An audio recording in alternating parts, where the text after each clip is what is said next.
Hi, good day. Good day, ma'am. Can you introduce yourself first? Okay. My name is Leanne Cloud Malones, 32 years old, from Oriental Mindoro, Philippines. I am married.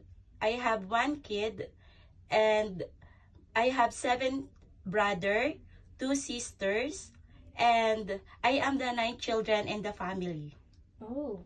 Do you have any experience in working abroad before as domestic helper? No, ma'am. How about the Philippines? Do you have any experience working as domestic helper? Yes, ma'am. I have an experience. Okay, what are your main duties in your previous employer?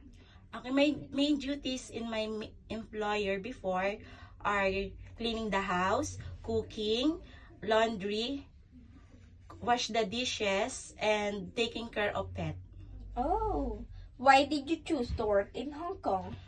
Because of high salary, ma'am, and I will support the financial needs of my family. Do you know how to cook some simple Chinese food? Yes, ma'am. Like steamed chicken, steamed fish, stir-fry vegetables, and chicken. Okay, are you willing to learn more? Yes, ma'am, I will learn. Okay. Are you willing to take care of a newborn baby? Yes, ma'am. How about the elder person? Yes, ma'am. What if the baby has a fever? What will you do?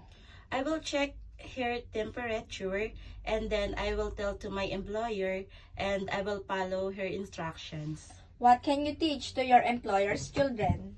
I will teach them a good manners, and I will tutor them how to read and write, and sing a nursery song. Can you sing a nursery song? Yes, ma'am. Can you give me an example? Okay, ma'am.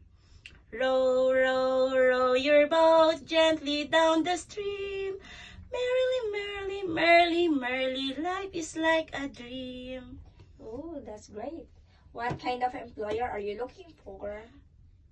Kind, ma'am, and generous. Oh, are you afraid of dogs and cats? No, ma'am, I like cat and dogs.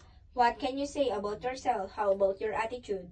I am trustworthy,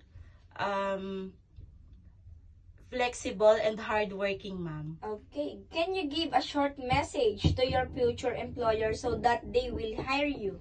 Okay, ma'am. Hello, ma'am.